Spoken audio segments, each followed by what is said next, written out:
Fala pessoal, tudo certo com vocês? Eu sou o professor Oscar e você chegou ao lugar certo para dominar a história de um jeito direto, claro e sem enrolação. Se é a sua primeira vez por aqui, já se inscreve no canal e ativa o sininho. Bora para mais uma aula. Pega seu caderno e vem comigo. Tudo bem, pessoal? E aí? Hoje vamos mergulhar em um dos períodos mais fascinantes da história do Brasil, a Primeira República ou República Velha. Vamos entender como o Brasil deixou de ser império para se tornar uma república e conhecer os coronéis, a política do café com leite e os movimentos que marcaram essa época. Fiquem ligados, a história de hoje promete. Vamos lá? Essa é uma aula do segundo ano do ensino médio, ou deveria ser. Deveria ter, depende da escola que você estuda, né? Me segue aqui. Primeira República ou República Café com Leite. Ela vai de 1889, quando termina a monarquia no Brasil, ao golpe militar e a retirada de Dom Pedro II do poder. Em 1891 é proclamada a nova Constituição, que foi a aula anterior que eu já deixei no canal, e vai até 1930. Portanto, 41 anos. Em 1930, há uma revolução onde Getúlio Vargas assume o poder, mas isso é para daqui uma ou duas aulas ainda. Como vocês sabem, para mim o que interessa é as relações que história dá a você, faz você pensar, faz você fazer ligações neurais com o que você já sabe, com a sua realidade, com a realidade da sua região e do país. É isso que interessa, para que você não seja facilmente manipulado. História é a principal matéria que vai fazer isso com vocês. Vai ligar você e fazer você entender o contexto que você vive a partir do contexto que os seus antepassados viveram. Vamos lá! As características desse período. Forma de governo, república presidencialista federalista. Deu tão certo essa mudança que vivemos dessa forma até hoje. Nós e muitos países. Todos são presidencialistas? Não, pessoal. Os Estados Unidos é. O Brasil é. Alguns países são até monarquias que têm o seu primeiro-ministro, outros só têm o primeiro-ministro. Existe um presidente, mas quem manda de fato, quem administra de fato o país é o primeiro-ministro. Federalista, nem todos os países são.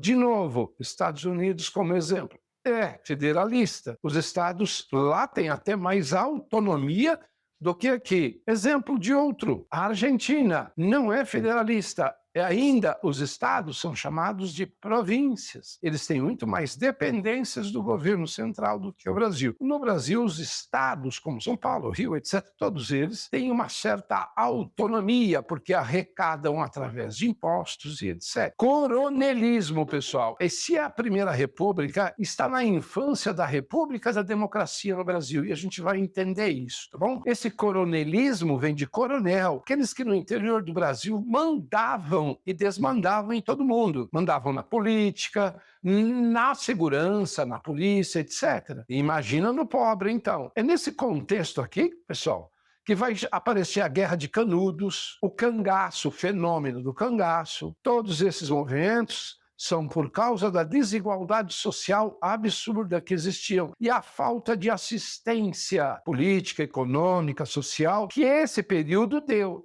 ou não deu nada disso que eu estou falando. Então, os governantes, os presidentes, que ficaram de 1889 até 1930, pouco se importaram com o povo brasileiro, a sociedade mais carente, tá bom? Então, esse coronelismo eles controlavam votos, porque o voto era aberto, pessoal. Olha que absurdo. O que é voto aberto? Você senta para votar e as pessoas que estão no seu entorno sabem quem você está votando. Então, se você é uma pessoa humilde, um trabalhador urbano, rural, como você vai ter segurança que você não vai sofrer represálias por causa disso? Então, era normal, a pessoa que ia votar, votava naquele mais próximo, o coronel dali, o chamado coronel. Bom, que ficavam capanga deles em voltas. Tanto é que esse período aqui houve muitas fraudes, normal, e o voto era chamado voto de cabresto, lembrando o que o cavalo usa ali. né? Política café com leite. Sim, é isso mesmo. Presidentes do Brasil nesse período só eram mineiros ou paulistas, agricultores normalmente, ou filho de agricultores, a elite agrária do Brasil. Só era um mineiro, depois um paulista, um mineiro, outro paulista. Vai dar cocô de galinha? Lá no fim, vai terminar por um desentendimento, que os paulistas queriam novamente colocar um paulista. Mas assim, ó, por isso que chama República Café com Leite. São Paulo era disparado o maior produtor de café do Brasil, do mundo também, né? Até hoje o Brasil é o maior produtor do mundo, mas São Paulo era o maior produtor de café do mundo, o estado. Minas Gerais, que é até hoje, né, grande produtor de leite e seus derivados. Então a elite agrária do resto do Brasil não se metia nisso, ou não tinha voz nisso. Pelo contrário, prestigiavam, apoiavam e recebiam benefícios por isso. A elite sempre soube como se movimentar e a gente está vendo até hoje. A economia nossa, pessoal, produto disparado, mais importante do Brasil, o café. Tanto é que quando houve a quebra da Bolsa em 1929 nos Estados Unidos, o café aqui no Brasil teve um problemaço. Ao longo da década de 30, não é esse período, mas só como exemplo, Getúlio Vargas, que vai assumir depois de 30, vai até comprar café, porque eles não conseguiam vender para o exterior e queimar os cafés.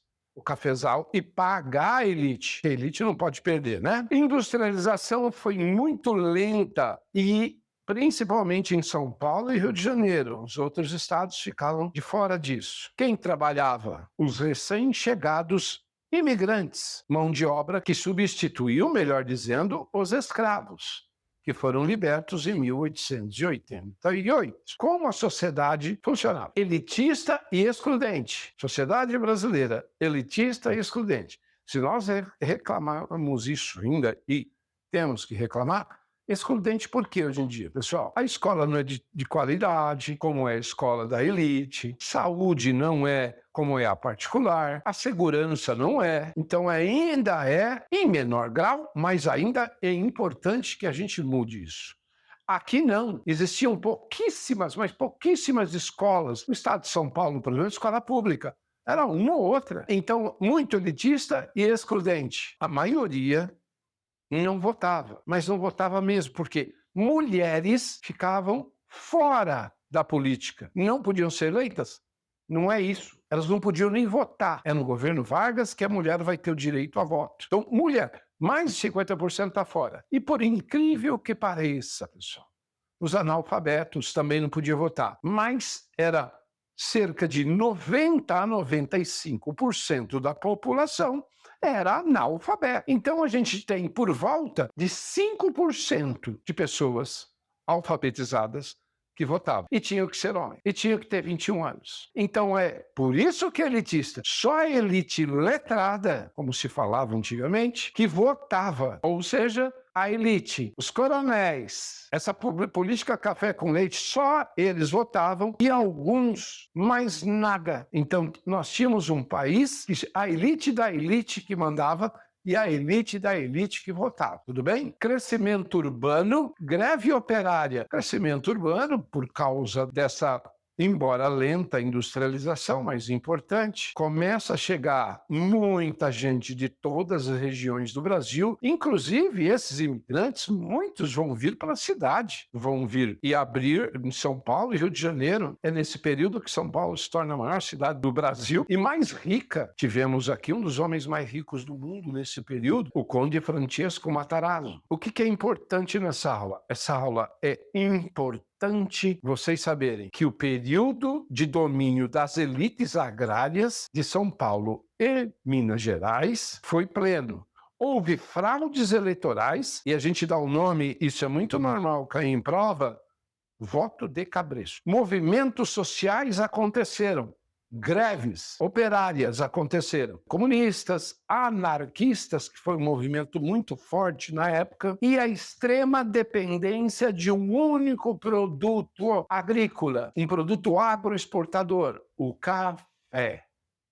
Nós não tínhamos outro produto para que, se caso acontecesse, sei lá, desde alguma praga, implantação, problema climático, ou algum problema econômico nos países que a gente exportava, a gente ficava travada a nossa economia, tá bom? Por essa aula é só. Fiquem atentos para mais aulas que vai vir aí.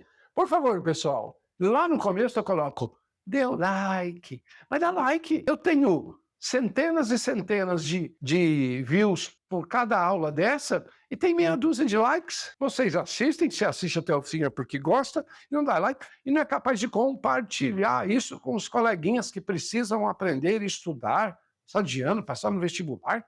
Por favor, né? É isso aí.